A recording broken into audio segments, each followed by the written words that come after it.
Naka-anunsyo lang ng United Arab Emirates ng pag-alis sa OPEC habang nakatigil ang negosasyon sa pagitan ng Estados Unidos at Iran, isang napakalaking panalo para kay Trump.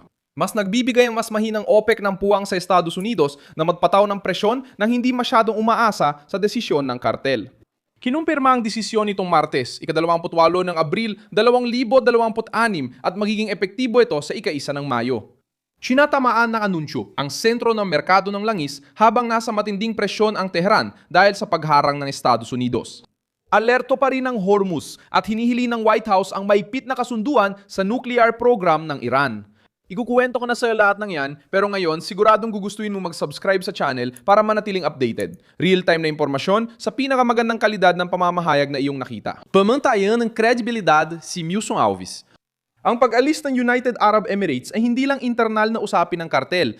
Mabigat ang pagkalas dahil ang Abu Dhabi, pangunahing puwersa sa enerhiya sa Gulpo, ay matagal nang nais ng mas malayang produksyon, bentahan at sariling estratehiya. Sa pag-alis sa OPEP at OPEC Plus, malinaw ang mensaheng ipinapadala ng bansa. Ayaw nito sa kwota, mababagal na pagpupulong at politikang alitan habang mabilis nagbabago ang merkado. Agarang nakikinabang ang Estados Unidos. Madalas tuligsain ni Trump ang OPEP sa pagkontrol ng supply at pagpapanatili ng mataas na presyo. Ngayon, sa gitna ng krisis sa Iran, umalis ang isang malaking producer sa grupo. Pinapahina nito ang pagkakaisa ng kartel, nagpapalabo sa imahe ng mga exporter at nagbubukas na mas maraming langis mula sa labas ng dating limitasyon.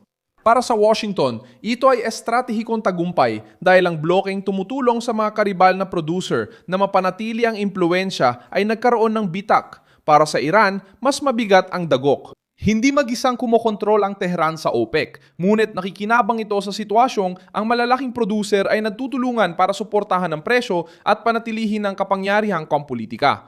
Sa pag-alis ng mga Emirado, lalong naging marupok ang sitwasyong ito. Nahaharap ang Iran sa blockade, hirap magbenta ng langis at may presyon sa rutang pandagat. Ngayon, nakikita na ang sistema ng enerhiya ay nawawala ng disiplina na tumutulong panatilihin ang impluensya ng mga tradisyonal na exporter. Natigil ang negosasyon sa Estados Unidos dahil ayaw ni Trump ng anumang pagpapaliban sa usaping nuklear. Gusto ng White House na itigil ng Iran ang pagpayaman ng uranium, buwagin ang mga sensitibong pasilidad, isuko ang lubang pinayamang material, putulin ang suporta sa mga kaalyadong armadong grupo, at tiyakin ang ganap na pagbubukas ng kipot ng Hormuz. Kung wala ito, tingin ng Washington na nagpapalipas lang ng oras ang Tehran, lalo tuloy naging mahalaga ang pasya ng Abu Dhabi.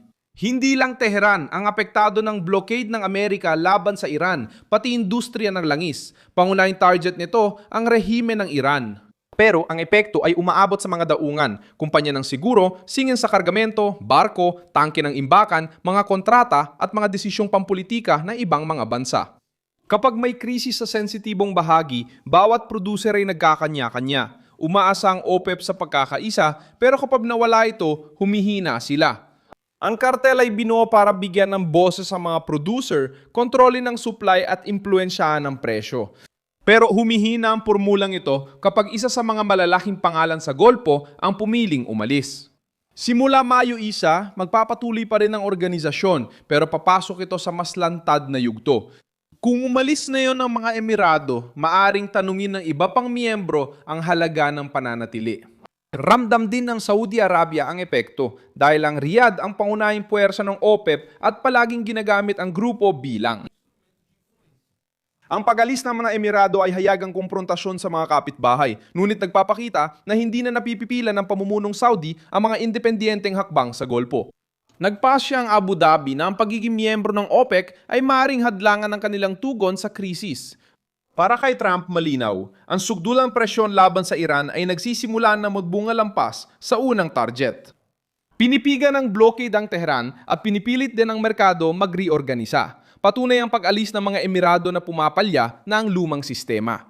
Ang mahinang OPEC ay nagbibigay sa US ng mas malaking pagkakataong mag-pressure ng hindi umaasa sa kartel.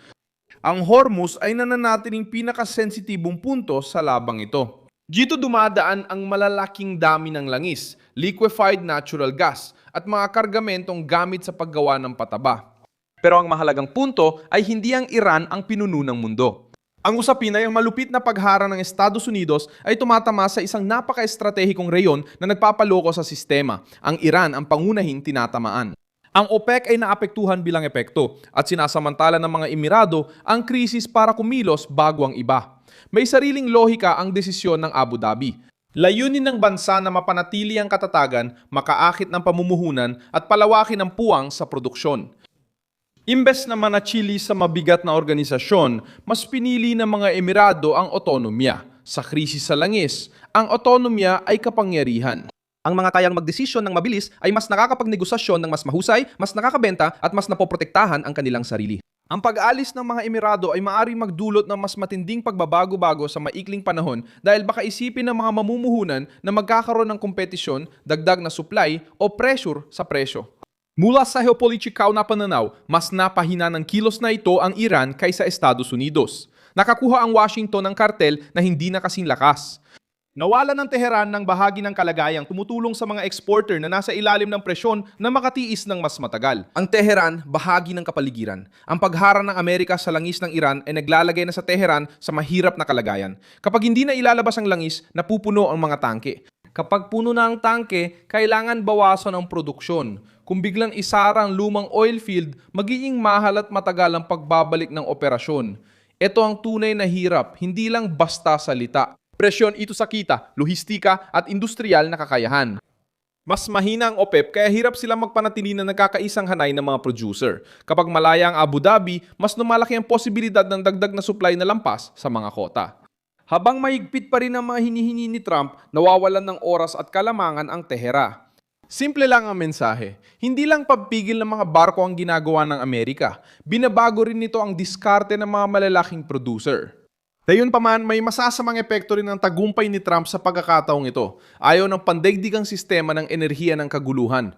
Kapag may makapangyarihang bansa sa Gulpo na umalis sa OPEP sa gitna ng natigil na negosasyon at pagharang sa Iran, nababahala ang merkado. Nagbabago ang presyo, siguro sa dagat, bayad sa pagpapadala at tiwala, kaya dapat itong pamahalaan ng Estados Unidos. Lalo na dahil ang matagal na pagtaas ng presyo ng fuel ay maaaring magpahirap sa mga mamimili at negosyo. Mas pabor pa rin kay Washington ang direktang paghahambing dahil hindi na umaasa ang Estados Unidos sa OPEP at malakas na ang sariling produksyon nila. Mas umaasa ang Iran sa kita mula sa langis at pampulitikang impluensya ng tradisyonal na exporters. Dahil dito, mas masakit para sa Tehran ang pag-alis ng United Arab Emirates. Pinabawasan nito ang dituwirang proteksyon ng kartel, pinapataas ang ekonomikong pag-iisa at pinalalakas ang paniniwalang hindi pabor sa rehimen ang oras. Para sa Iran, maaaring mas mahirap ang susunod na yugto na ito. Kung mahina ang OPEC at patuloy ang pagdina ng Estados Unidos at naghahanap ng otonomiya ang mga Emirado, mas kakaunti ang pag-asa ng Tehran sa dating sistema ng langis. Panalo si Trump dahil sabay umaabante ang dalawang larangan. Pinananatili niya ang blockade at humihingi ng konsesyon sa nuklear. Pinapanood niya ang OPEC na humihina nang hindi na kailangang gumawa ng bagong hakbang laban sa kartel. Hindi lang sa pagpuwersa sa Iran ang tagumpay. Nasa pagmasi din ito kung paano nagsisimulang magbago ang paligid ng Tehran. Sa huli, ang pagbabago ay tuwiran. Umalis ang United Arab Emirates sa OPEC. May tuturing itong tagumpay para kay Trump. Nagkakaroon ng kalayaan ng Abu Dhabi, humihina ang OPEC at nakikita ng Iran na lumiit ang natitirang proteksyon nila sa merkado ng langis. I-like ang video, mag-subscribe sa channel at tingnan ang mga komento para mas maging aktibo sa komunidad ni Milson Alves. Susunod!